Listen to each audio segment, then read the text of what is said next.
It looks like everyone is in, and so I will welcome everybody to the NAMI virtual forum. And this particular forum, we are fortunate to have Dr. Lapchenko here with us to discuss marijuana and mental health, and it's medical marijuana specifically. So my name is Nick Amy, and I am the Director of Outreach and Development for NAMI Bucks County. And NAMI, if you don't know, is the National Alliance on Mental Illness. We are Bucks County's voice on mental health, dedicated to improving the lives of individuals and families affected by mental illness through recovery, focus, support, education, and advocacy. And the nature of this particular NAMI forum, I just want to remind everybody that NAMI and all of the staff and representatives don't endorse, recommend, or promote any treatment method, provider, modality, anything like that. So the content of this evening's presentation is for informational purposes only. It is not an endorsement on our part. So with that, I am going to introduce you to Dr. Lapchenko. So Dr. Marie Lapchenko is a board-certified adult and forensic psychiatrist. She is the medical director of 2 residential treatment facilities located in Norristown, Pennsylvania, and works with individuals with severe mental illness. The focus of her work is the community reintegration of individuals being discharged from Norristown State Hospital and the criminal justice systems. Dr. Lapchenko is passionate about helping individuals with severe mental illness live productive and meaningful lives in the community. She gives regular lectures to third-year medical students from Tufts University School of Medicine and psychiatry residents from Temple University Hospital on various topics related to the practice of forensic psychiatry, including landmark legal cases and forensic evaluations for competency and sanity. So with that, I will hand it over to you, Dr. Lapchenko. Thank you for being with us. Thank you for having me. And I will also add a disclaimer to Nick's disclaimer, which is that I am neither against nor for the use of medical cannabis. I am just a person who is very interested in things going on in the world around us. And it seems like the topic of medical cannabis simply just cannot be escaped, whether you're a psychiatrist or whether you're just a member of the public.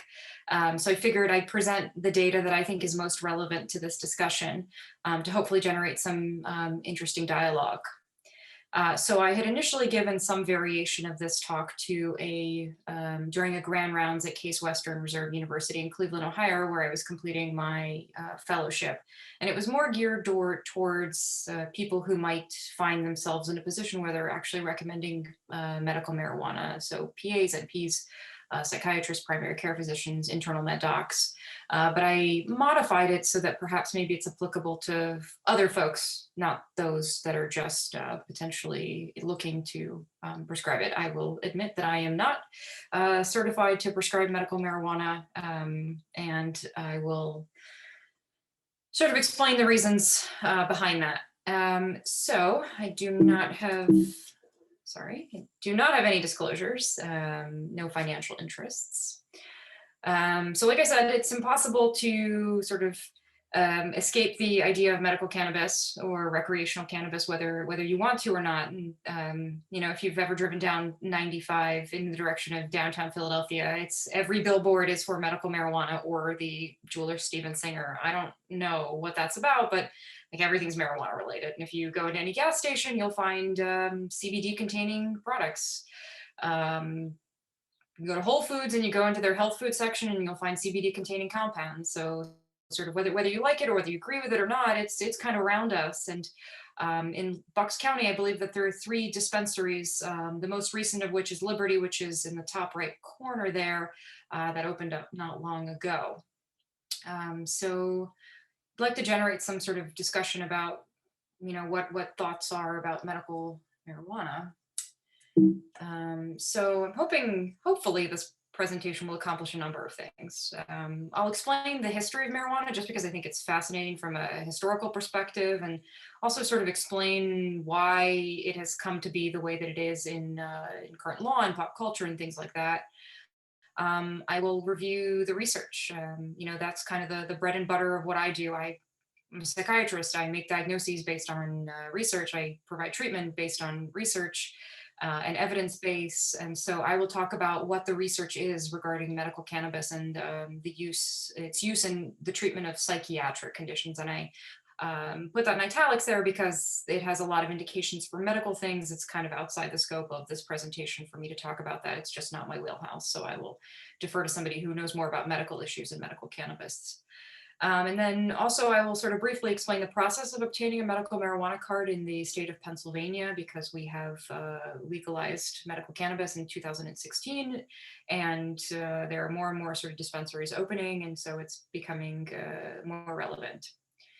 So I'll go a little bit over the history first. So marijuana has been in the country before it was the United States of America. And actually, some of the first laws governing marijuana were mandating its growth. In 1619, the Virginia Assembly passed legislation requiring every farmer to grow hemp. So hemp is a cannabis sativa plant. It is the non-psychoactive version of cannabis. But it's interesting to note that the first cannabis law in the country, even before it was a country, was one that mandated growth. Hemp, which is a non-psychoactive form of cannabis, was actually allowed to be legal tender in a number of then colonies.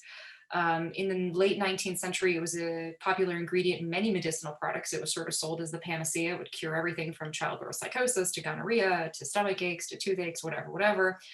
This is a picture of cannabin. It says a nerve tonic and stimulant for the treatment of mental and physical exhaustion, depression, insomnia, neuralgia, etc. I mean, sounds great, right? Like, where do I get a bottle of that? Things sort of started to change around 1906. So this is kind of the era of like Upton Sinclair and truth in advertising and more transparency with the production of food and drugs and things like that. And the Food and Drug Act, which was passed in 1906, required labeling of any cannabis-containing products basically as a warning label. In the 1920s, there was a really large wave of immigration, mostly Mexican immigrants. About 900,000 Mexican immigrants migrated legally into the country. And obviously, as it goes, there was an anti-immigrant sentiment that began to rise in this country. This was also around the time that the KKK gained had their second resurgence, and marijuana somehow got linked with Mexican immigrants. And there were a lot of anti-drug campaigns at the time warning against the marijuana menace, meaning Mexican immigrants sort of bringing this devil's lettuce into the country. So this is an excerpt from the LA Times from 1905. Not long ago, a man who had smoking a marijuana cigarette attacked and killed a policeman and badly wounded 3 others. 6 policemen were needed to disarm him and march him to the police station, where he had to be put into a straitjacket. Such occurrences are frequent. And then another excerpt is people who smoke marijuana finally lose their mind and never recover it, but their brains dry up and they die most of the time suddenly. So probably not true, but I think it conveys beautifully sort of the paranoia of the time. So moving on in history, there is, in 1930, the Federal Bureau of Narcotics was formed. So further restrictions were put into place. In the 1930s, of course, we had the Great Depression. Whenever there's some sort of worldwide catastrophe, we need a scapegoat, right? So the scapegoat of the 1920s, the Mexican immigrants, that anti-immigrant sentiment continued to grow into the 30s. And by 1931, 29 states had outlawed marijuana. Actually, I believe California was the first one, which is interesting because California was the first one to introduce medical marijuana. In 1936, this brilliant movie called Reefer Madness was produced by a French-American director named Louis Gasnier, and it was funded by a church group basically to serve as a cautionary tale to parents, to warn them against, to warn them about their children using marijuana. I'm going to show you the trailer of it because I think it's really spectacular. It was considered a flop at the time, but it really kind of became popular and became a cult classic in the 1970s. And it's very funny, so it's definitely worth watching. So let's see if I can click on it here. This is just a trailer from YouTube. These high school boys and girls are having a hop at the local soda fountain. Innocently, they dance. Innocent of a new and deadly menace lurking behind closed doors. Marijuana, the burning weed with its roots in hell. In this film, you will see the ease with which this vicious plant can be grown in your neighbor's yard, rolled into harmless-looking cigarettes, hidden in an innocent shoe or watch case. If you want a good smoke, try one of these. You will meet Bill, who once took pride in his strong will as he takes the first step toward enslavement. Before you feel afraid.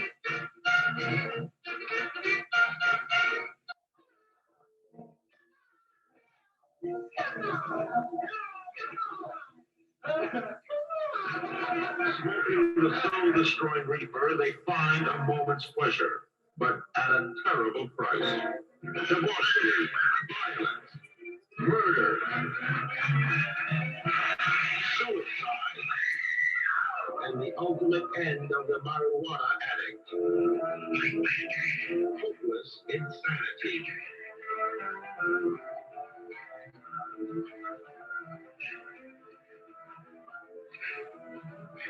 See this important film now, before it is too late.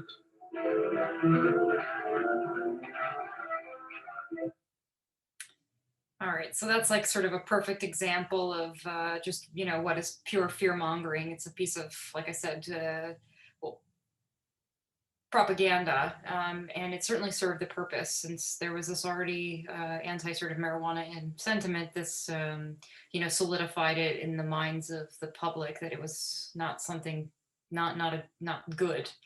In 1937, just a year later, after the Reefer Madness was made, the Marijuana Tax Act passed. And essentially what the Marijuana Tax Act did was that it made the sale of medicinal and industrial products containing either psychoactive cannabis or industrial hemp too cost prohibitive. So it essentially sort of shut down any sale of any products containing cannabis.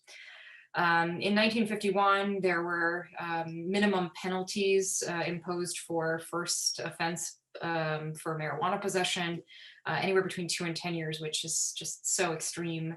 There was sort of a backslide to a more liberal attitude towards marijuana in the 1960s, with the counterculture and with some of those mandatory sentences being repealed in the 1970s. But in 1972, under Nixon, the Controlled Substances Act was passed, which firmly solidified marijuana as an illicit substance with no therapeutic benefit with high abuse potential. And we'll sort of talk about what kind of ramifications its classification as a Schedule I drug, according to the DEA, has had on research and popular thought about marijuana. It wasn't until 1996 that Proposition 215 passed in California, which legalized the use of medical marijuana. So a lot has certainly gone on. Let's see. So before I sort of get into the meat of it, I just want to clarify some terminology. So the cannabis plant, cannabis refers to a genus of flowering plants, and there are 2 species that I'll be focusing on: the Cannabis sativa and the Cannabis indica. Marijuana is sort of a colloquial term. It generally refers to the psychoactive components of this plant, and only the flowers and the leaves are psychoactive, meaning they alter the brain and alter consciousness. That's what psychoactive technically means. And then their hemp is referred to as the non-psychoactive component of cannabis. It refers to the stems, seeds, stalks, and roots.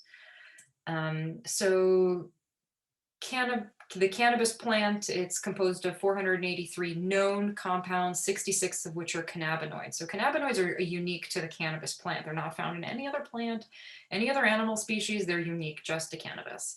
And there are 66 known cannabinoids. And these include things like cannabidiol, CBG, cannabidiochromine, CBC, and cannabidiol, or CBD, and delta-9 and delta-8 tetrahydrocannabinol, or THC. So we'll be mostly talking about cannabidiol, CBD, and delta-9 tetrahydrocannabinol, because these are most often discussed in the context of medicinal marijuana use and its potential therapeutic benefits.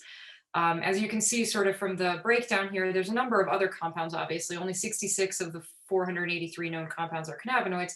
The others are things like terpenes, which give plants their sort of unique flavors and scents, and other compounds that are thought not to contribute to its psychoactive properties, though I think the attitude about that is perhaps changing. So perhaps maybe those terpenes that we thought were just gave sort of quality to it actually have some effect on its psychoactive properties. So as I said, psychoactive sort of is defined as affecting the brain and causing an alteration in consciousness. This is also called getting high, and there are two primary compounds, delta-9 and delta-8 tetrahydrocannabinol. Delta-9 is thought to be more potent or more psychoactive than delta-8, though both of them have psychoactive properties. And cannabidiol, the other cannabinoid, is thought to be non-psychoactive, meaning it doesn't affect the brain, doesn't alter consciousness. There are two species of cannabis that are most commonly consumed in the United States and the rest of the world. There's a third rare species called Cannabis ruderalis, but this I think grows in colder climates like Russia, Siberia. And there are also hybrid strains, which are combinations of the Cannabis sativa and Cannabis indica plants. So although both of these plants are in the genus Cannabis, they have some different properties, and it's based on the ratio of THC or tetrahydrocannabinol to CBD, which is cannabidiol. And they're thought to be better for different things. So Cannabis sativa tends to have a higher THC level, which means that it's more psychoactive. It tends to produce sort of the below listed side effects. Cannabis indica tends to have a high CBD level, very low THC level, which tends to produce the below.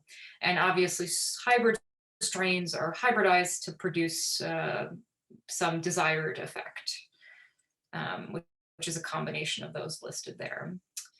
So what do cannabinoids do in our body? We don't really know.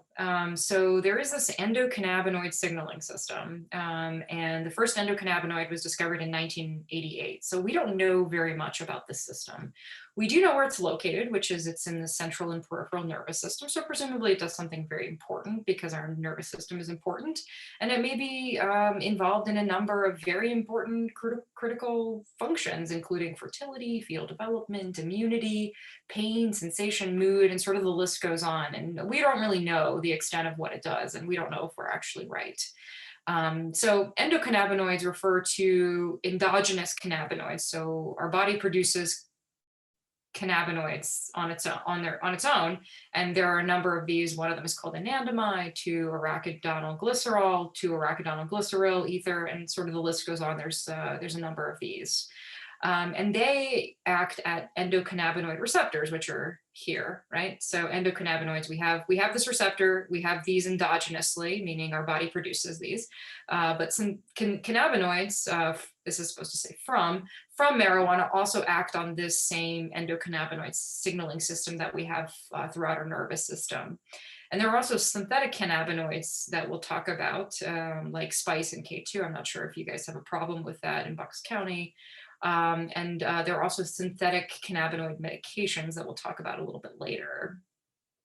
So endocannabinoids, cannabinoids from the cannabis plant, and synthetic cannabinoids, they bind to these receptors, and there's different kinds of them. They're primarily CB1 and CB2 receptors, and CB1 and CB2 receptors are in the nervous system as well as part of the immune system. The caveat is that they're not the only receptors that act at CB1 and CB2. So there are other neurotransmitters, acetylcholine, GABA, serotonin, dopamine, things that we talk about in psychiatry quite a lot that also act at the endocannabinoid system. So let's talk a little bit about the metabolism of THC specifically, because this is what's measured if you get a urine drug screen and it shows that you've smoked recently. It's testing for THC, delta-9 tetrahydrocannabinol. THC is lipophilic, it's highly protein bound, it's metabolized by the cytochrome P450 system in the liver, which is the primary place where all of our psychiatric drugs, with few exceptions, are metabolized. So there's potential for drug-drug interaction with THC and drugs that undergo metabolism via the same system. The half-life, or the time that it takes for the drug to reach 50% concentration in your body, varies depending on what kind of user you are. In frequent use, it's about 1.3 days. Chronic users, it's 5 to 13 days. So half-life doesn't necessarily correlate with the amount of time, let's say, that your urine drug screen would be positive. And let me give you an example of that. So for chronic users, the half-life may be 5 to 13 days, but someone who is a chronic user may test positive on a urine drug screen for up to 90 days. So I want to go back to the Controlled Substances Act. This was kind of one of the last pieces of legislation that I talked about here. And it really kind of stalled things for quite a while until 1996. And why is it important? Well, the Controlled Substances Act is important because it placed marijuana in the Schedule I class of drugs.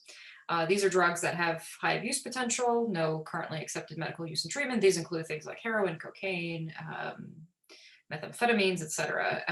And there's no accepted safety data about it. So there's marijuana with things like LSD, heroin, peyote, ecstasy, and quaaludes, right?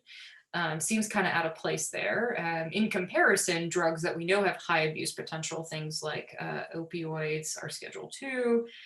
So the sort of the more, the higher the lower the number of schedule, the more restricted they are. So Schedule V is not restricted at all. Schedule I is prohibited for use.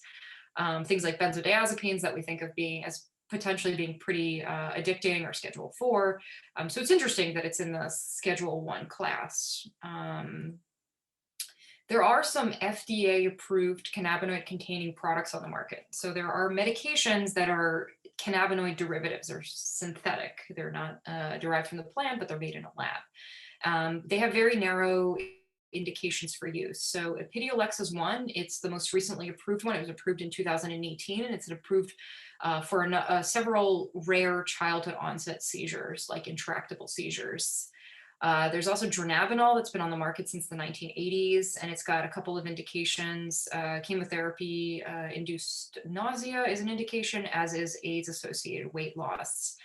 And there's a third one called nabilone, and that one is approved for chemotherapy-induced nausea. So the top, Epidiolex, is just straight CBD. And then the bottom two are synthetic THC, that's psychoactive component. The FDA does not approve medical cannabis, and that includes edibles, the smokable herb, tinctures, extracts, oils, patches, topicals, anything that you could buy at a dispensary, anything you could buy at a gas station that is not FDA regulated, not even as a dietary supplement. And then also CBD containing foods, lotions, supplements. These are things that you wouldn't get at a dispensary, you'd buy them at a gas station, Whole Foods, whatever. These are also not FDA regulated. So before you start thinking that perhaps maybe cannabis doesn't have any sort of indication for things other than those indications listed here, there is a medication called Sativex, or Nabiximol, which is a 1-to-1 ratio of THC CBD, and it's used in Europe and Canada, and it seems to be, I guess, pretty effective. It's used for intractable spasticity associated with multiple sclerosis. It is in clinical trials in the US and is perhaps going to be FDA approved, but is not yet. This is the only medication that I know of that's a cannabinol containing product that's available outside the US. I couldn't find any others, though I know several of them are in experimental trials. Why do we care about the FDA saying that we can consume something, we can smoke it, we can apply it topically, etc.? Well, because the FDA has quality control measures, right? And the FDA has sort of been really cracking down on CBD and other cannabis-derived compound-containing products because it's unfair marketing. A lot of these products make claims that are not substantiated, like we'll cure you of everything kind of thing, and that's just simply not true. So the FDA routinely sort of sends out these warnings to companies, and the concern is that because the FDA is not overseeing the production, the manufacture, quality control, et cetera, there's a lot of that's unknown about these products. So how efficacious they are, right? If you're going to buy $108 oil, right? You want to make sure that it's going to do what it says it's going to do. The dose is unknown. So something may be labeled as having X milligrams of some component. That's not actually true. The drug-drug interactions are unknown. So if you don't know what's in it and how much is in it, you don't know how it's going to interact with, say, your prescribed medications. And then there's also, you know, a big unknown about how it's produced and whether there's integrity in the production process. I know that I recently read a study about how cannabis has been contaminated with a number of pesticides, right? So if someone is sort of touting the health, all natural benefits of marijuana, and they don't know that they're smoking pesticides, which are potentially, you know, going to be harmful to their health, that's a problem. So, right, I told you that cannabis is illegal, right, according to the DEA, which is a federal agency. But yet we have it in Pennsylvania and we have it in a number of states. And so the question is like, how is that possible? It's federally legal, but illegal according to state standards. Well, it all boils down to this Rohrabacher-Farr Amendment. And this is an amendment to House Bill 2578, the Commerce, Justice, Science, and Related Agencies Appropriations Act. It was introduced initially in 2001, failed a bunch of times, and finally passed in 2014. And basically what this amendment does is it prevents the use of federal funds from interfering with state medical cannabis laws, i.e. prosecuting medical marijuana dispensary owners. So the federal government is, just because it's legal in the state of Pennsylvania, the federal government still considers it to be an illegal substance, still Schedule I, but they're not going to say go to great lengths. They're not allowed to go to great lengths to prosecute cannabis dispensaries. So that's how states are able to sort of implement their own medical marijuana laws. It's because of this Rohrabacher-Farr Amendment. And so it's interesting because this passed in 2014, but California, for example, has had medical cannabis since 1996, right? Well, before 2014, medical marijuana dispensaries in Canada were subject to federal prosecution. There was no immunity for them.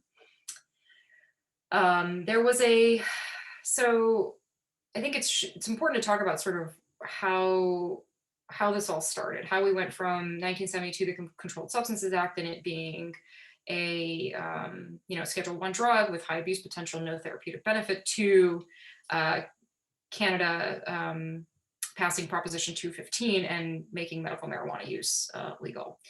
Proposition 215 passed in 1996, and then directly in response to that, the federal government issued a policy stating that if physicians, quote, action of recommending or prescribing Schedule I controlled substances is not consistent with the public interest, and threatened physicians by essentially interfering with their ability to provide controlled substances. So I'm able to prescribe controlled substances because I have a DEA license. The DEA monitors my prescribing, make sure that I'm following policies, et cetera, et cetera. So the federal government said, you know what, you're going to be talking to your patients about Schedule I drugs. We're going to take away your ability to prescribe other controlled substances. And so there was a class action lawsuit, and it was filed just the year after. And it was filed by severely medically ill, terminally ill patients and their physicians in California. And they essentially alleged that this federal government policy violated an integral component of the practice of medicine, the communication between a doctor and a patient. So the federal government's policy saying doctors can't talk to their patients about taking Schedule I drugs violated the doctor-patient relationship. And it was appealed all the way up to the Ninth Circuit Court of Appeals. And the Ninth Circuit Court of Appeals agreed with the plaintiffs and said that the federal government's threats to revoke physicians' ability to write prescriptions because they discuss medical marijuana with their patients interfered with the doctor's First Amendment rights, so right to free speech. So that is why doctors are able to talk to their patients about Schedule I drugs like medical marijuana, but that's the only one. So this is a map of the United States. This might be a little bit outdated. There may be a few more states that look a little bit different now, but essentially this is a map of medical marijuana laws in the country. And if you can see, so there's the gray states are those where marijuana is prohibited in any form. That's THC containing compounds, that's CBD containing compounds, that's like everything, right? Only 3 of them. The rest of the states have some cannabis laws and some variations. So the blue are the most liberal. They have medical marijuana and they have recreational marijuana. The green states have medicinal marijuana, and the sort of the light green states have medical marijuana, but they put a cap on the amount of THC that can be contained in the substance. So, you know, it's only a matter of time until those 3 states that sort of jump on board and pass laws. But in the state of Pennsylvania right now, all we have is medical marijuana. We do not have recreational use at the moment. So cannabis that can be used for medicinal purposes is available in a number of formulations, and it can contain various combinations of THC, so psychoactive and non-psychoactive compound. It can contain THC only, which is just pure psychoactive compound, or CBD only, which is pure non-psychoactive compound. And so there are a number of formulations. There's the smokable dried plant, there's oils, edibles, patches, tinctures, capsules, etc. So there's a number of ways that you could get medical cannabis. So here's some images of what these look like. These are things that you could purchase in a dispensary if you had a medical marijuana card. So I'm a psychiatrist, right? My primary interest is in how medical marijuana laws affect psychiatric conditions. And so I spent quite a bit of time looking at every state's medical marijuana laws to see what psychiatric conditions were approved. And this is what I came up with. So it seems like by far PTSD is the most common condition listed. I don't believe that it's actually in Pennsylvania's law though. So that's approved in 21 states that have medical cannabis laws. Then that's followed by Tourette's, which is in 6. 5 states have this physician's discretion catch-all. So in order to obtain a medical marijuana card, you need to have a qualifying condition, and each state defines what those qualifying conditions are going to be. So for example, Pennsylvania has 23 qualifying conditions that I'll go over with you later on. But there are 5 states that have this. Well, it can include any condition that's the physician's discretion. So, you know, if you're in a state where a physician can certify that someone requires a medical marijuana card, the physician can certify that they will require a medical marijuana card because they stubbed their toe or something like that, right? It's subject to interpretation.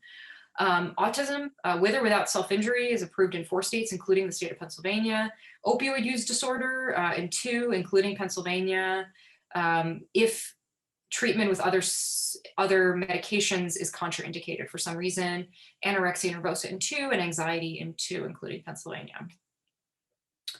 So I want to review the research about medical marijuana's potential therapeutic benefit in a number of psychiatric conditions, specifically those for which it's actually approved at this time.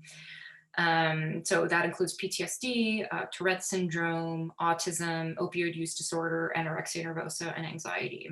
Before I go into the research, I will just sort of say that the research is not very good, and that's part of the problem. But I will review with you what's actually out there so that you can make sort of your own informed opinions about whether you agree with it or don't. So let's talk about the first indication, right? It's approved in 21 states, PTSD. There was an article published by Stephanie Yarnell in 2015, and she probably did, which at that point was by far the best study. And she looked at 46 studies of looking at how cannabis affects PTSD symptomatology and severity of symptoms. And basically her conclusions were, well, you know, there's these 46 studies, but none of them are really all that good. And perhaps maybe the literature suggests that there's a decrease in symptoms, but there's also an increase in cannabis use disorder. So what do you do with that information? If it reduces symptoms, but then can lead to a use disorder, that's a problem. So there really wasn't a whole lot of good data. It's mostly anecdotal between 2015 and recently. And this is an article published, partially funded by the VA and Colorado Department of Mental Health. And this was a very good quality study that included a number of participants, 80, which is a small, but good number for this type of research. And they studied how cannabis compared with placebo affected PTSD symptoms. And what they found in the study, which lasted 3 weeks, was that cannabis had about the same efficacy as placebo after those 3 weeks, but both cannabis and placebo led to a reduction in PTSD symptoms. So you might be thinking, okay, well, that means that cannabis is not any more effective than placebo. Maybe we can just give people placebos. Well, no, I don't think that you can say that. This is a really good start, because this is a very high quality study design. It's randomized. People didn't know what they were getting.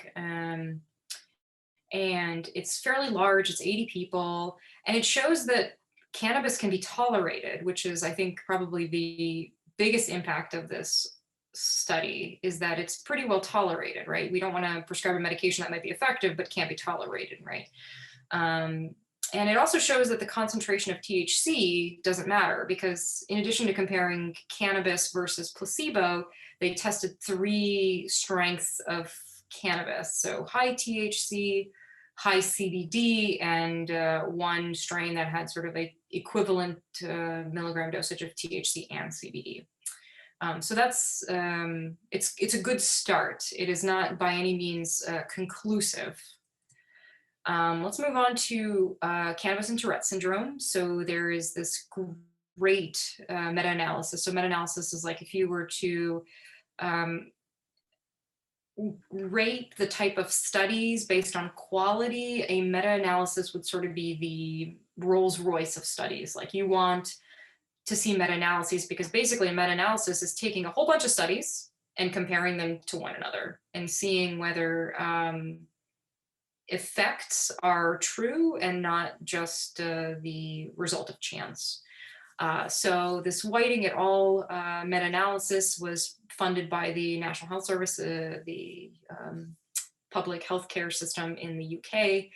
And according to Whiting's meta-analysis, there were 2 small placebo-controlled trials. This is good. We want placebo-controlled trials consisting of 36 patients that showed that THC may be associated with significant improvement. That's great. That's not super conclusive, right? So the data is good, but it's not conclusive. Moving on to cannabis and autism. Again, I'm going to be saying this a lot. There's not a lot of really great studies. The best one that I could find was out of Israel, and it's a retrospective study, meaning they looked at data moving back in time. It included 66 children, the majority of which had low functioning autism spectrum disorder with behavioral disturbance. And what they found was that following treatment with cannabidiol, or the non-psychoactive component of cannabis, behavioral outbursts were much improved in more than half, according to caregivers. Anxiety, communication problems, and disruptive behaviors were also improved. There were some adverse effects, but the rates were not super high. So 14% had sleep disturbance, 9% had irritability, and 9% had loss of appetite. So sounds pretty good. The caveat is that these individuals who were receiving CBD were also receiving what we would consider to be standard treatment with mood stabilizers, benzodiazepines, antipsychotics. So it's not necessarily a true indication of how CBD might assist someone with autism spectrum disorder and the following symptoms. And also the improvement was according to caregivers. So it's hard to say whether they're accurate reporters of the data. But it's good. I mean, it's sort of encouraging, but again, not conclusive. So I've heard this mentioned a lot. So people who are big proponents of medical marijuana, they talk about the relationship between cannabis and opioid use. And so there's some research that shows that cannabis can treat neuropathic pain. So neuropathic pain is pain that is related to nerves, right?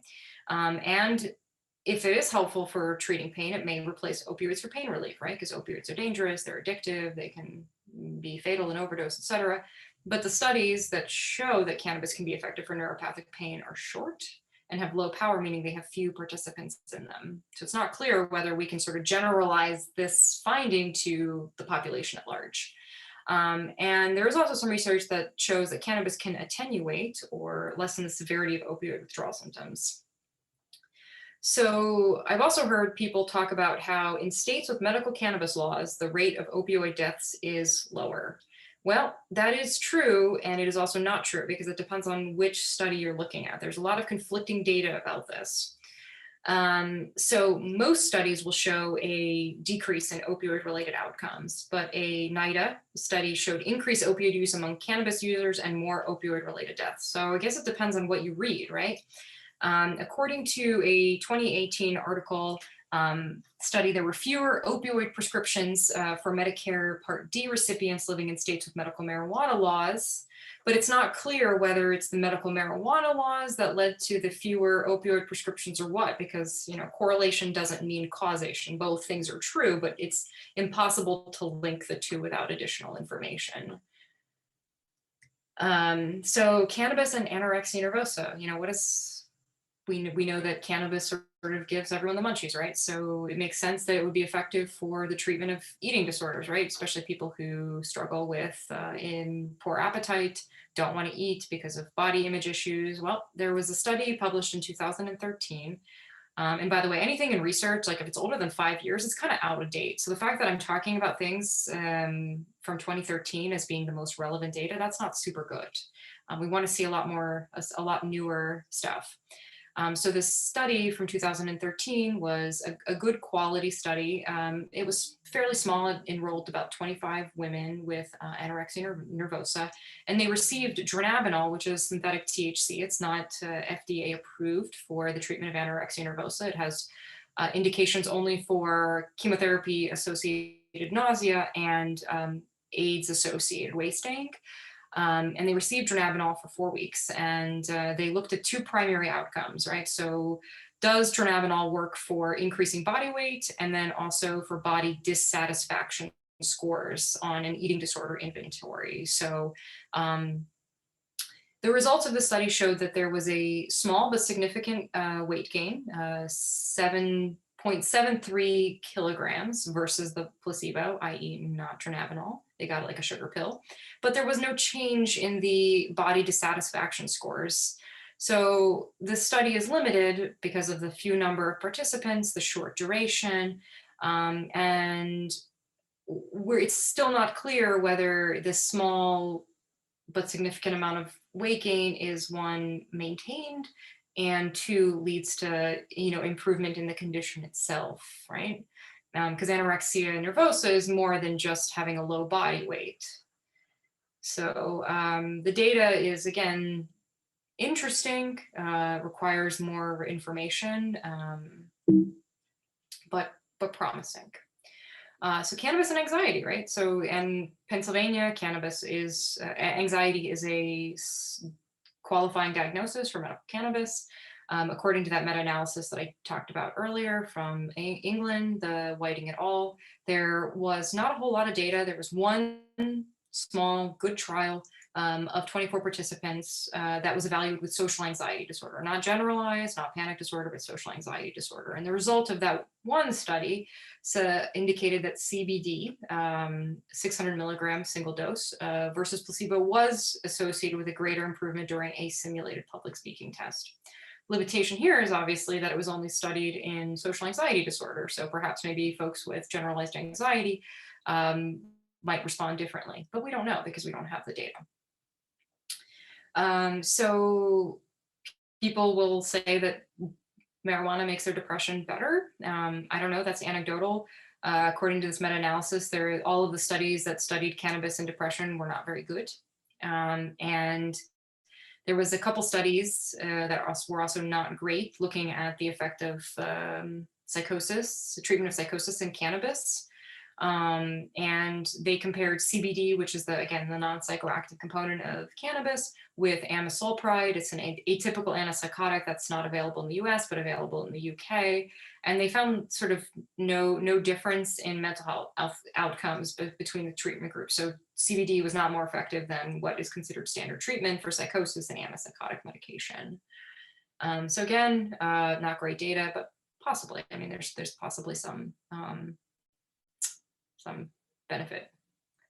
So there's some really interesting studies that are currently going on, including looking at medical cannabis and OCD, bipolar depression, opioid use, there's 2 of those, Tourette's, dementia, alcohol use disorder, autism spectrum, etc. So yeah, lots of really great research. So I'm excited about seeing what the results are going to be.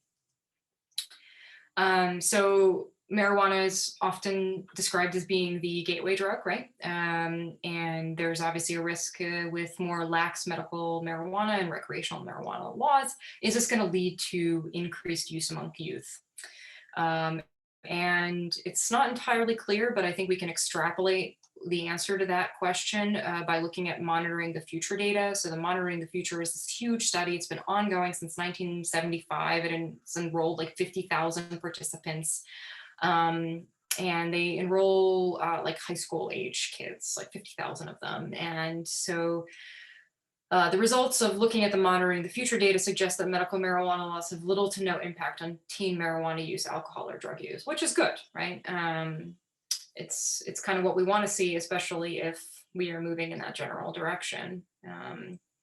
So we talked about sort of the research of medical marijuana treating the various conditions, but I think it's also important to talk about what medical marijuana does to you sort of in the moment when you're using it. It has some physical symptoms. It increases heart rate and blood pressure, and there's actually an increased risk of heart attack, MI is heart attack, within an hour after use. Because it affects vital signs. And then chronically, it decreases heart rate and blood pressure and can cause orthostatic hypotension, which is feeling dizzy and lightheaded when you go from a sitting or laying position to standing position because all the blood pools. There's also cognitive symptoms, which I think are the most concerning for me and for, I think, users. Acutely, marijuana impairs reaction time, coordination, and tracking behavior. These are all really important things if you're let's say doing a highly responsible job or you're driving or something like that. And then chronically, there's issues with learning, attention, and memory. And the data about whether these symptoms remit after one stops smoking is really mixed. So some say yes, if you stop smoking after a period of time, all of these things will normalize. Some studies say no, the deficits that are present during chronic use will persist even after one abstains from marijuana. And then marijuana use seems to change brain blood flow on PET scans, and there is less blood flow. So more blood flow means more activity. Less blood flow means less activity in areas controlling memory and attention. So this is perhaps maybe problematic.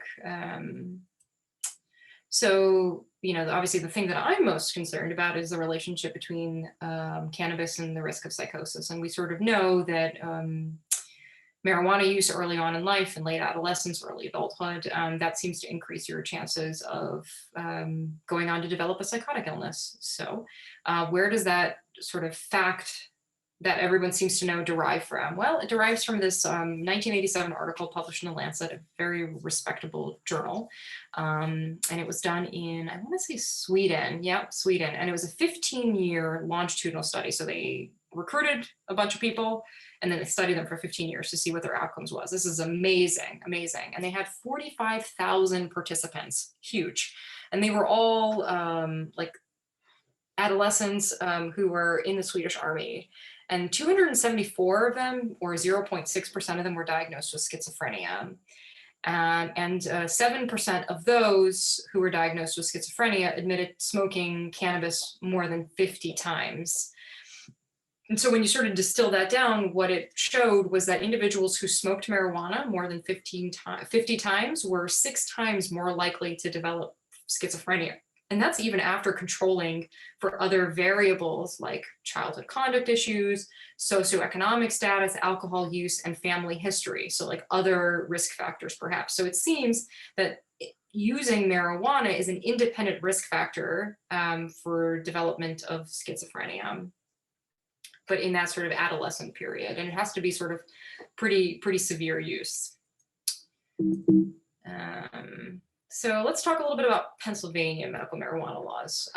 This was signed into law in April of 2016, and the Pennsylvania medical marijuana law is administered and monitored by the Department of Health. There are 23 qualifying conditions. I highlighted those in red that are psychiatric. These include autism, anxiety disorders, PTSD, and Tourette's. There are the majority of the conditions that are considered qualifying are those that lead to either their chronic degenerative neurologic illness, or they lead to intractable pain. There are a number of medical issues here that can have some psychiatric components, like Huntington's disease. So people who are latent Huntington's disease can have a lot of sort of behavioral issues. So I think the straight psychiatric indications are the four highlighted. So who can have a medical marijuana card? Who can be certified? Well, here are the requirements. You have to obviously be a resident of Pennsylvania. You have to have a serious medical condition. You have to have one of the 23. You have to obtain certification by a practitioner registered with the Department of Health. So as of March 21st, 2021, there were 108 certified prescribers in Bucks County alone. So it is, I don't know how hard it is to get an appointment with one of them, but there's a good deal of doctors who are offering this. You have to pay a $50 application fee. The caveat is that in order to be certified, you have to go to a doctor, and that doctor will charge you about $225 is kind of the average I saw. Because medical marijuana is still federally illegal, it is a Schedule I drug. Your insurance company is not going to pay for you to go see a medical marijuana doctor. That will have to be paid out of pocket. And then if you go to the dispensary to actually purchase medical marijuana, that will have to be paid for out of pocket because your insurance is not going to cover it. If you're going to use medical marijuana, you have to obtain it from a dispensary only. You cannot get it from your friendly neighborhood drug dealer. And you can only obtain a 30-day supply. The caveat is in the state of Pennsylvania, they don't indicate what a 30-day supply of it is. Is it, a gram, or is it a pound? It's not clear, and the law doesn't lay it out. And some people who are interested in this legislation being rolled out are sort of miffed by this 30-day supply thing, because some people believe that perhaps maybe people with medical marijuana cards are getting more than they can use in a 30-day supply, or more than is needed, and perhaps diverting the rest of it. So this is what, if you get certified, if you have a qualifying condition, you can get a medical marijuana card. This is what it looks like. It's issued for 1 year, and you have to, if you want it to be renewed, you have to go see a doctor for a renewal, pay that, $100, $225 fee again, and pay that $50 application fee. So for physicians, it does not seem to be like terribly cumbersome to get the ability to recommend medical marijuana. You just got to register on their website. You got to take a 4-hour course, and you've got to be approved by the Department of Health. You have to essentially be a physician in good standing. It should be noted that physicians who are certified to recommend medical marijuana may not have any financial stake in a marijuana grower or dispensary. Obviously, that makes sense, right? Like if I'm going to financially benefit from someone going to my medical marijuana dispensary that I've got some, stake in, I'm going to recommend it perhaps maybe more frequently. Not me, but that's, I guess, the concern. So what do physicians need to do? They need to certify that a qualifying condition is present. Essentially, they need to conduct an interview, they need to review records, and they need to make a diagnosis. And that diagnosis has to be one of the 23. And they also have to document that the patient is likely to receive therapeutic or medical benefit from marijuana. I guess I take issue with that likely, because how likely is likely? Is it like more than 50% likely? Is it more than 30%? I don't know. Because the data is so limited on how effective medical marijuana is, this is kind of where I struggle as a physician. And, like if I'm saying that someone is likely to receive therapeutic benefit for their anxiety, but the data about cannabis being effective for anxiety is nil, how do I know that the person is to likely benefit? Reviewing medical records and the prescriber drug monitoring program are a must. And you must give a limitation on the form, dose of marijuana recommended, or recommend that a medical professional employed by the dispensary give this information. So Another point I think I have an issue with. So if you come to see me, I write you a medication. I write you how much you're taking, what form you're taking, how often to take it, when to stop it, right? And I'm monitoring you, every 30 to, every 2 weeks to every 60 days. A physician who certifies that someone has a qualifying condition just basically says, yeah, you're probably going to benefit from it. And then will likely send that person to a dispensary, and then the dispensary will have either pharmacists or what they call bud tenders to recommend things like the strain and the route of administration, whether it should be oral or topical or whatever, and then how long you should use it for. So the training of people at the dispensaries is highly variable. You don't necessarily know what you're getting. If you're getting a pharmacist, perhaps maybe you're getting someone highly trained. If you're getting someone who's completed an 8-hour course, perhaps maybe that person is not nearly as knowledgeable. And like I said, certifications need to be renewed every year. So cannabis not covered by insurance, pretty pricey. These are some stats from Cleveland. I think they're probably true also in Pennsylvania. So in January of 2019, when I was first sort of looking this up, if the average use is 1/10 of an ounce a day, that's its average use, and at a dispensary, an ounce costs $450, then individuals are spending $45 a day on their medical marijuana alone. That excludes other medications, that includes the vape pen that they have to use, etc. In comparison, it's between 1 and 2/3 cheaper if you were to buy it from your friendly neighborhood drug dealer. So this is a problem, right? This is extremely cost prohibitive. I know a few people who can spend $45 a day on one medication. I'm not sure that I could do it. So this is a bit of a problem. So in PA, there's a number of different forms: pill, oil, tincture, liquid, dry leaf, plant, gel, cream, ointment. It can be either taken orally or topically. And it can be inhaled, but it cannot be smoked. It has to be vaporized through a vape pen. I don't know why that is. And some states limit how much THC or how much psychoactive component can be contained in medical cannabis. I could not find Pennsylvania having any limits on that sort of thing. So I understand that NAMI does not recommend or support prescription of medical marijuana, and that seems to be in line with a lot of professional organizations. So the American Academy of Neurology does not recommend, citing insufficient research. The American Psychiatric Association also does not recommend, citing insufficient data. American Medical Association, American Academy of Pediatrics, American Academy of Child and Adolescent Psychiatry, and the American Academy of Psychiatry, Addiction Psychiatry, right? So there is no professional organization that vehemently supports the use of medical marijuana. I think everyone is interested in seeing what the data shows and is interested in more research being conducted, but it's going to take time because marijuana needs to be reclassified from that Schedule I drug, because as long as it's in Schedule I, it becomes absolutely impossible to do research with. So obviously as a physician, I'm interested in perhaps maybe the malpractice liability of being a medical marijuana prescriber.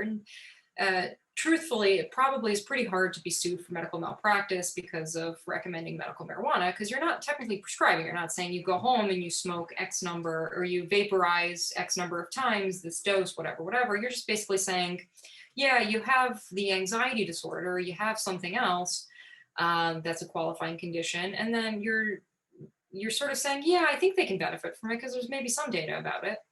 And generally speaking, physicians don't recommend type of cannabis or dose. So there's perhaps maybe some immunity from liability. However, it happens. And so some of the areas where perhaps maybe liability can arise is informed consent. So informed consent is a crucial part of any doctor-patient relationship.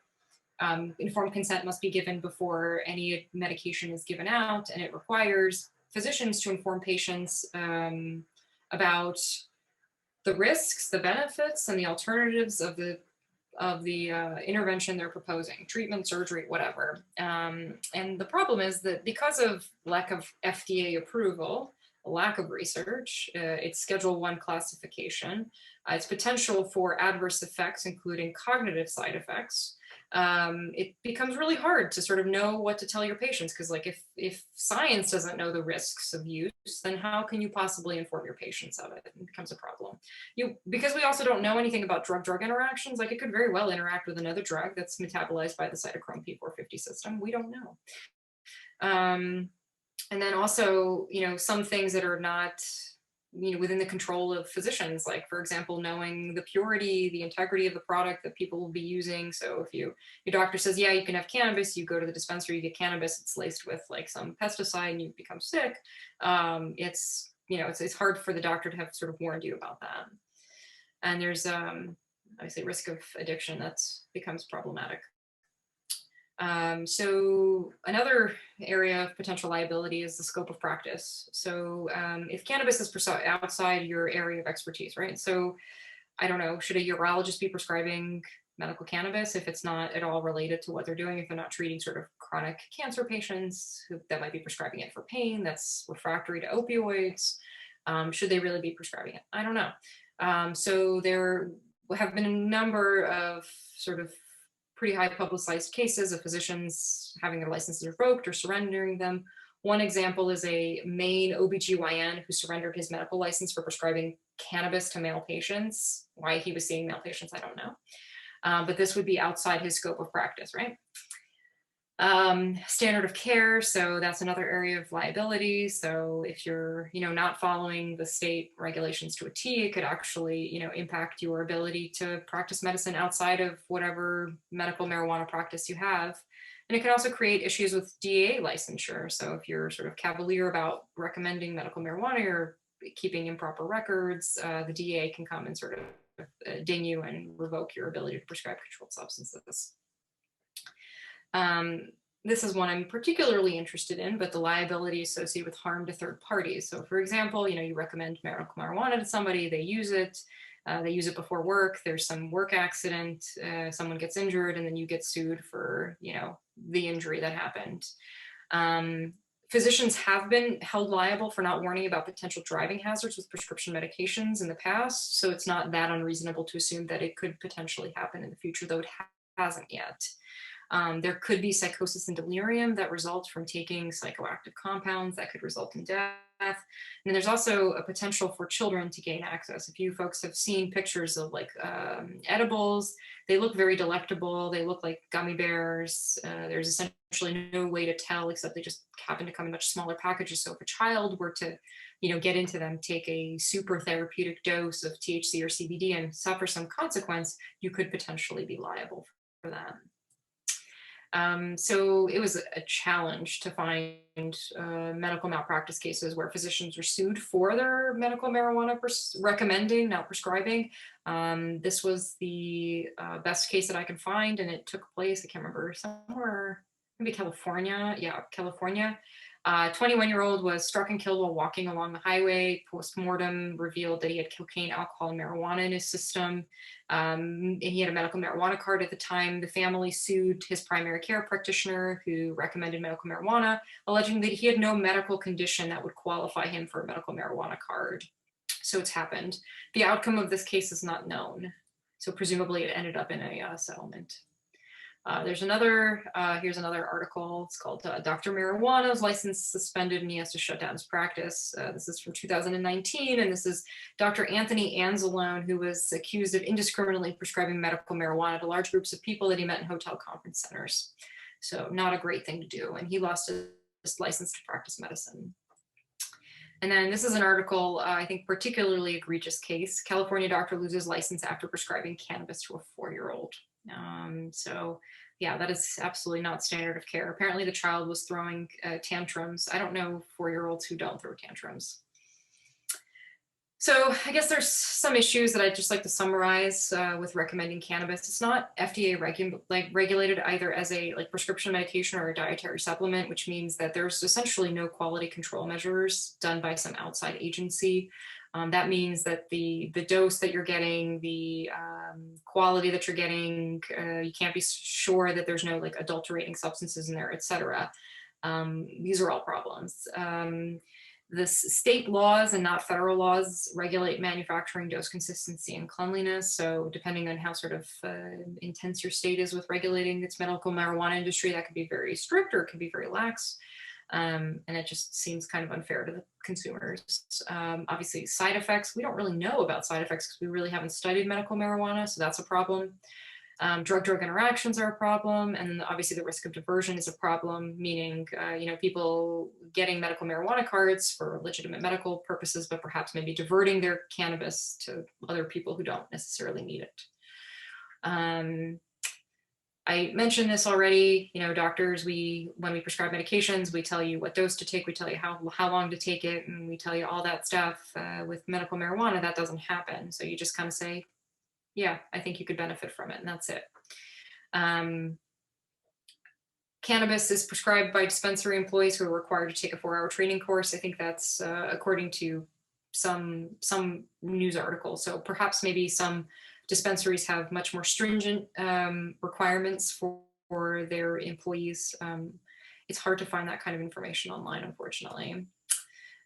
So issues for patients using medical cannabis. So it's still federal legal, cannot be prescribed to federal employees.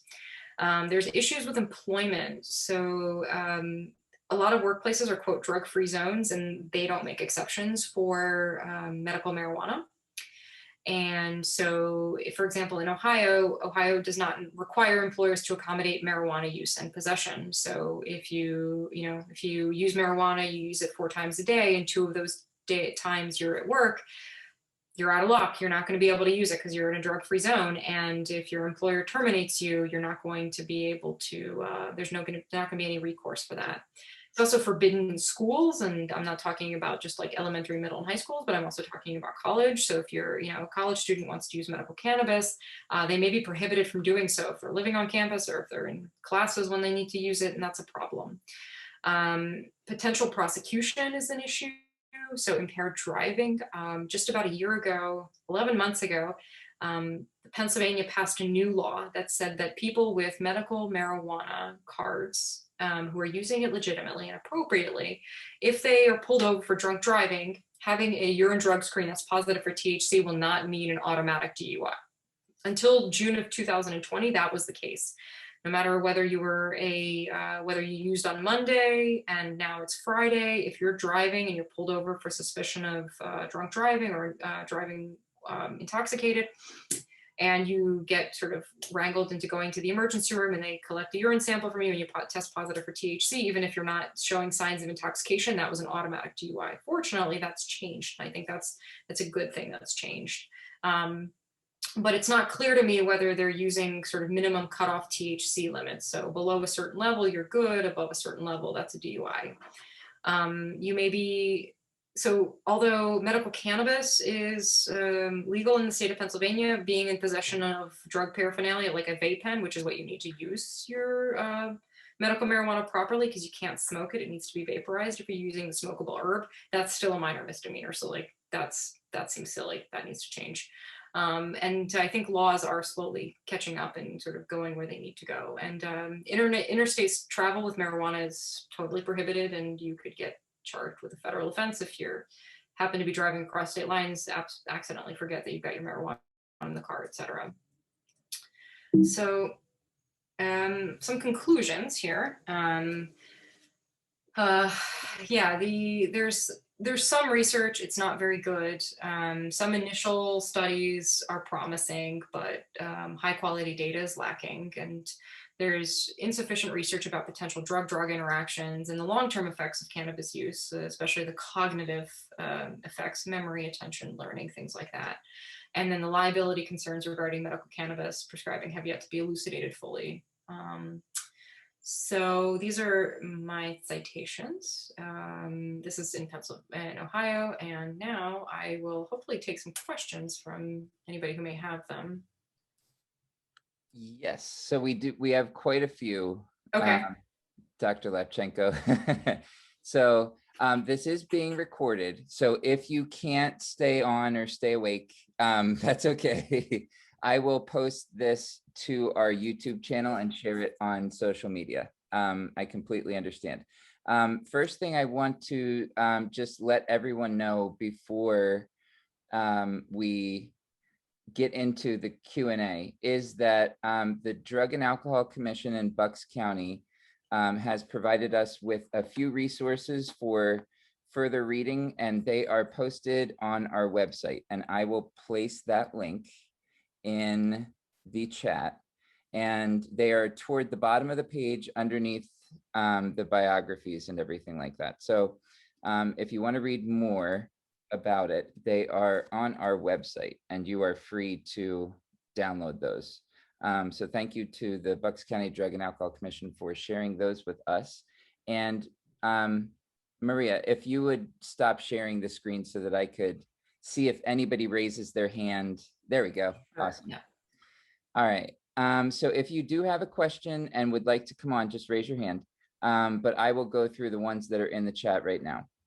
The first one isn't necessarily a question, but it's with the scheduling of cannabis. And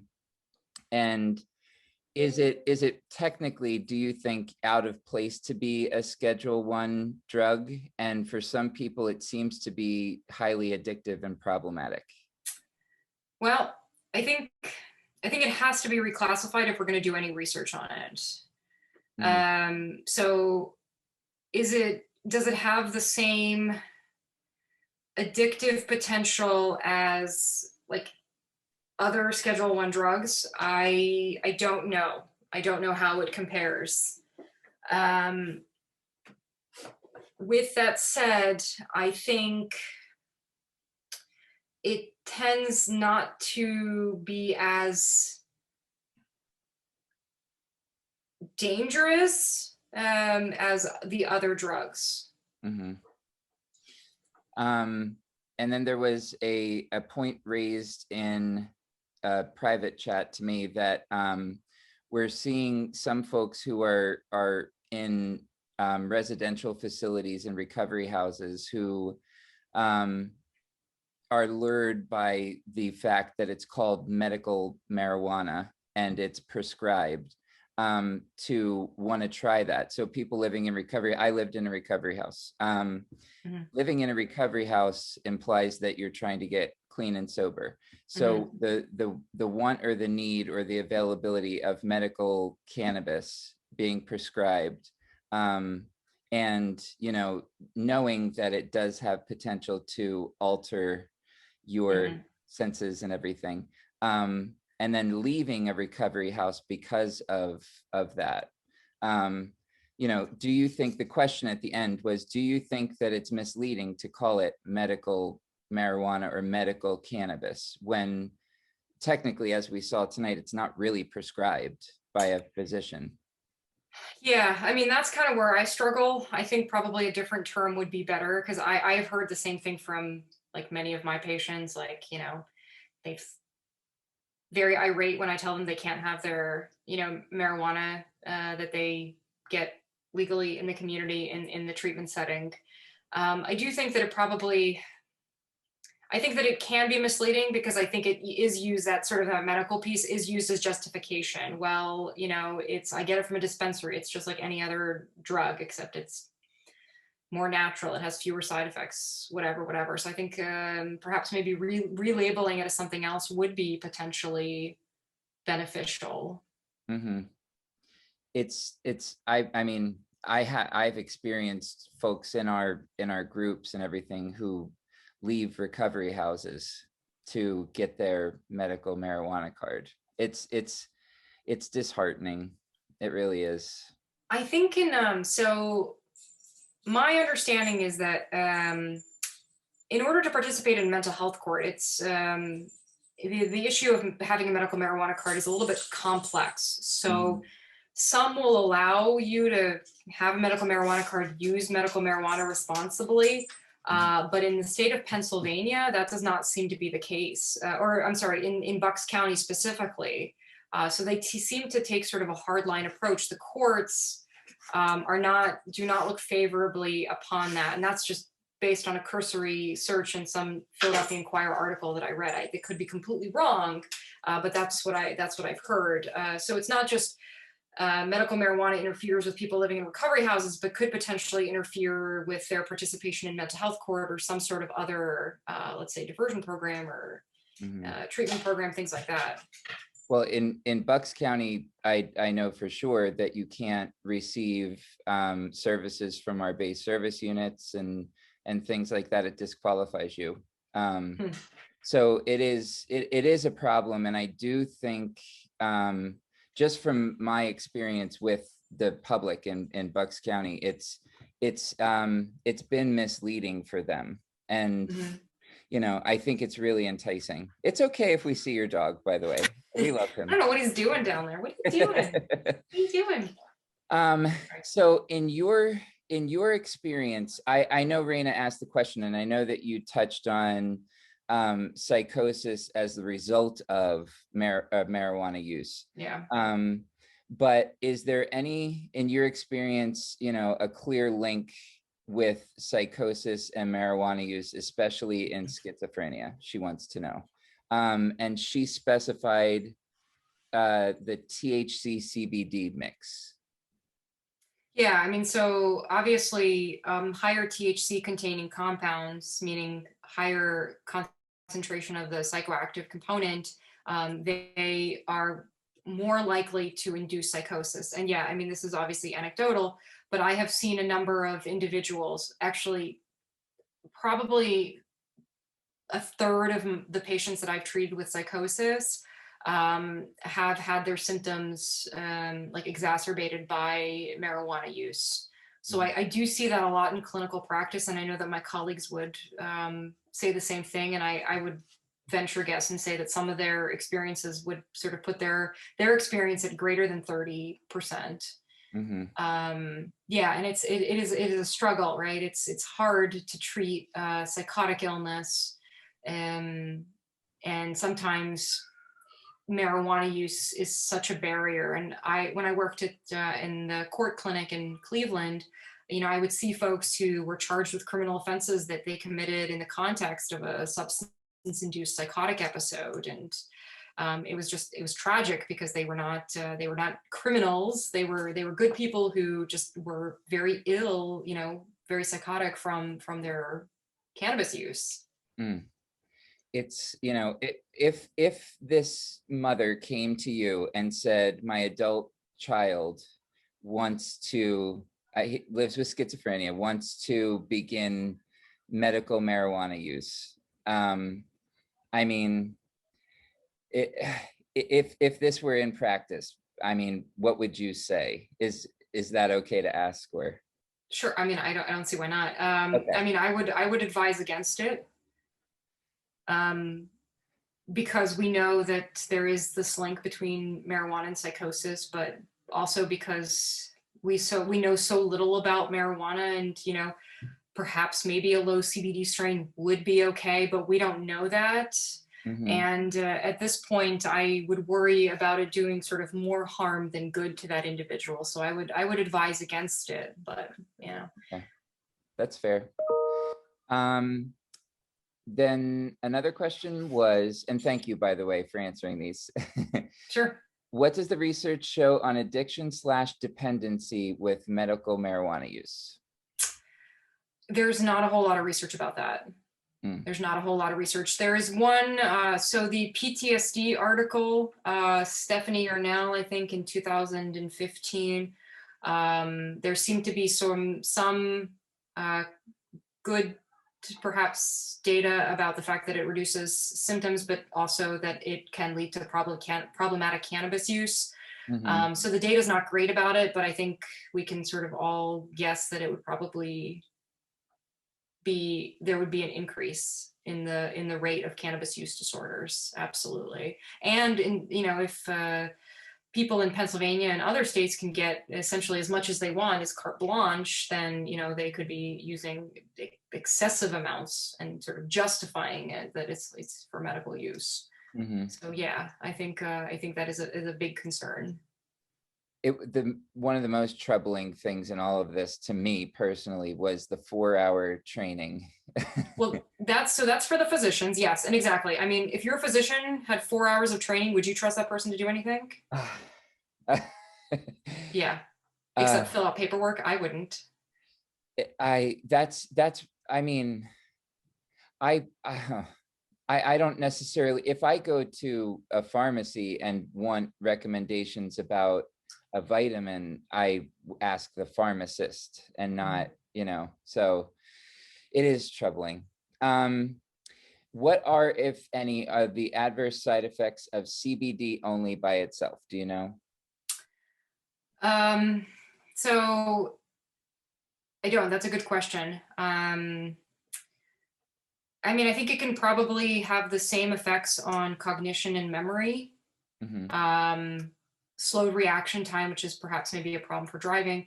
I don't know that for a fact though. And the problem with pure CBD containing compounds is that they're oftentimes contaminated with THC. So again, because it's not regulated, you may be, getting what is labeled as 100% CBD containing compound, but you actually might be getting something that's also got some THC in it, and that might cause some unwanted effects. So I think that's it there. And given the clear link, I'm just going in order, so they may be all over. Sure. Given the clear link to serious mental illness, is there any movement to directly redirect tax revenues derived from marijuana sales in support of psychiatric facilities or other forms of mental health care? And then she says, shouldn't there be? I certainly wish. We have a huge issue in Pennsylvania. It is not a secret that the sort of big marijuana industry is a moneymaker. That is why states advocate for it, because they think that it's going to generate a lot of revenue. If you look at sort of the medical marijuana laws, the amount of money that a dispensary sort of needs to put up front is quite a lot. And I understand that's probably because they expect to get a lot back in revenue. I don't know where the money that the state is generating from the opening of these dispensaries is going. And I don't know if it's being allocated to mental health resources. Obviously, as a psychiatrist, I work with chronically mentally ill people. I work with folks in the state hospital. Like, I am a big advocate for as much money being funneled into that as possible, because it seems like resources are just sort of being cut constantly. Well, I can tell you in Pennsylvania, we're set to receive our block grant, and there is no more money in there from anything. So, okay. In fact, we were thinking that it might be less. So I don't know where it's going either, but I can tell you that it's not coming to mental health or the drug and alcohol side of it either. So all of behavioral health. So it's, I mean, well, then we get into opinion territory, so I'm going to stay out of that. So Joanna raised a point that was, concerning to me and interesting. Sure. I didn't know it.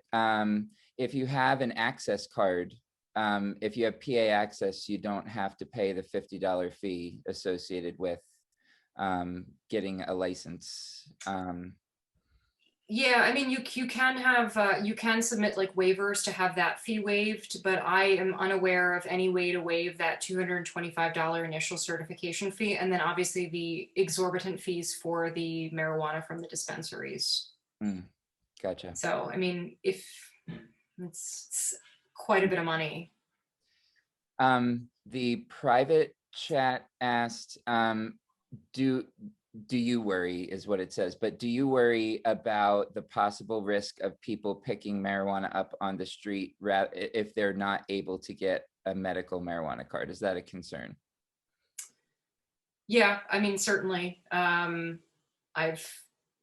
met, I don't know, probably countless people over my very, very brief career that, think that they're getting marijuana off the street, and then really what they're getting is a synthetic cannabinoid that makes them, absolutely, psychotic, or it has some horrible effect on them and it makes them commit some sort of crime. So yeah, I mean, absolutely, I'm worried about that.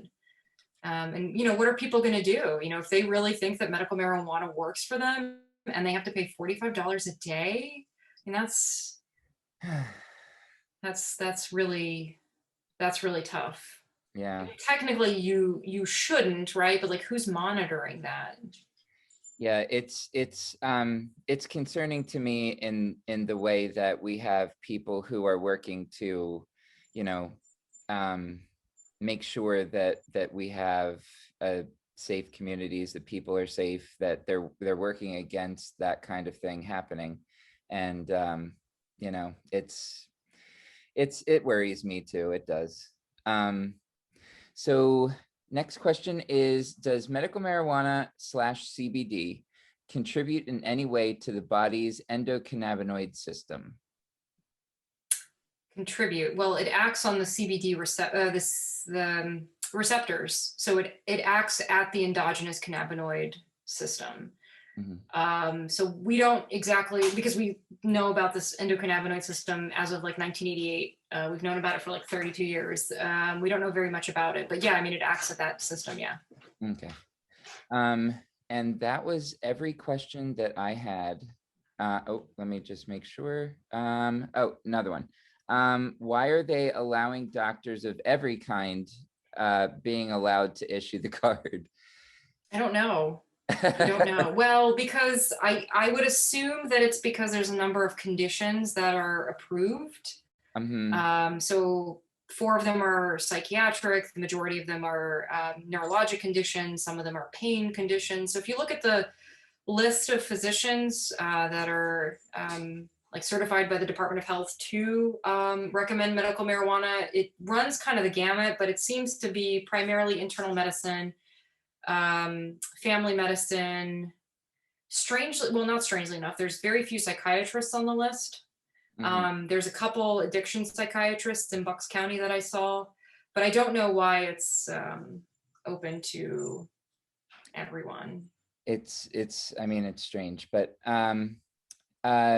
Joe asks, anything on how marijuana is being distributed with the vapes? I know that is pretty broad, but just looking at the trends. Like we do the PAYS survey data in all the schools. So I don't know if I know the answer to that question. I'm not sure I understand the question. So the only way to legally use the smokable herb that you obtain from the dispensary is to vaporize it through a vape pen. oh, You can't actually like roll it and smoke it like you would a cigarette. I didn't even know that. Yeah, it's interesting, right? I presumably it has something to do with the adverse health effects of smoking like a combustible substance, right, and inhaling lots of other crap. Right. And that I was just going to say something about that too, that, you know, an adverse side effect of if you could get the flower or the herb or whatever you call it, and in smoking it is, you know, physical side effects, the lungs and everything. Yeah, I don't know if there's been sort of an increased incidence of that sort of popcorn lung that we were seeing a couple of years ago with those teenagers who were like otherwise healthy and using sort of vape pens and using those, I don't know what they were, like flavored water. I don't know if we've seen an increased incidence with sort of more lax medical marijuana laws. I don't think so, because I think I would have seen that. But well, I know general vaping without the cannabis included or CBD or anything, there are lots of restrictions, including in Pennsylvania. I don't know if it's just in Pennsylvania, but you can't mail vape products and supplies through the Postal Service any longer, or UPS. So they're doing things with that. It's interesting that as they tighten that they loosen things with medical marijuana. But Joe is an educator, so I think the risk with that, you know, is if a parent has a vape pen at home and they get access to it and bring it to school and share it, that's obviously a problem. So yeah. But I genuinely didn't know that it was only vape that, but you can, in that it's not just liquid that you vape, you can actually vape the dried herb. Yeah. Okay. It can either be nebulized, or it can be used with smoke with a vape pen, but it cannot be smoked like a cigarette. Oh, okay. Gotcha. And I think at least that's true in Ohio. I don't know the other states. Okay. I did not know that. Okay. Joanna, my son was a cardiologist, she said, in regard to why are there being doctors of every kind being allowed to prescribe. I don't know. Perhaps maybe, I mean, it might make sense if, like, let's say someone's specialist, like a cardiologist, is also kind of their primary care physician and maybe managing issues outside of, cardiology related issues, like they might be managing anxiety. And so I guess I could see it that way, but I think why it doesn't make sense, and I don't know if Joanna's on the same page, is if you go to years and years of medical school and are trained on other drugs, but you don't have any training in medical school about prescribing, well, you don't even prescribe it, recommending. Certify, yeah. How can it possibly be the same, is interesting. Yeah, I mean, that's kind of where I struggle too, because like, if I'm not prepared to answer a patient's questions that they may have about, the drug that I'm saying that they should try and take, that makes me feel uncomfortable. Yeah. So. And Joanna said exactly, this guy didn't even know him. Yeah. I mean, it worries me, it does. Another question, on the map shown there were 3 states where marijuana was completely illegal, but 1 state had it decriminalized. What does that mean? Oh, so it means you can't use it legally, but they're not going to like charge you for it. They're not going to throw you in jail if you're caught with it. So they don't necessarily promote the use through medical marijuana laws, but they're also not going to criminally prosecute you if you happen to be in possession of it. So that's what decriminalized means. It's that is a little confusing, so I'm glad you asked that. Okay, so I think that is the end of our questions that we have here. There's one too. Oh yeah, there's one about violence. Links to violence. Sorry, Lisa. I'm sorry. That's okay. No, so yeah, so there's the major study about the link between mental illness and violence is called the Macarthur Study. It's like the best designed study. And essentially what the study showed was that the risk of violence amongst the people with severe mental illnesses was no greater than the general population, except when people with mental illness were also using substances. And their rate of violence was greater than a individual without a mental illness, but also with substance use issues. So yeah, there does seem to be a link between a person who is mentally ill and using substances and violence, but not a person who is not mentally ill and using substances. The risk is greater than, it's the risk of someone who is not mentally ill and using substances is greater of committing violence than someone who is not using violence. But the group of individuals who's at greater risk of perpetrating violence is mentally ill and substance using. Oh, okay. Which, in general, we aren't, any more prone to violence without substances. So that's a shame. And I would hate to see that look for us. I really would. If that's the data. Yeah, I mean, I hate those articles.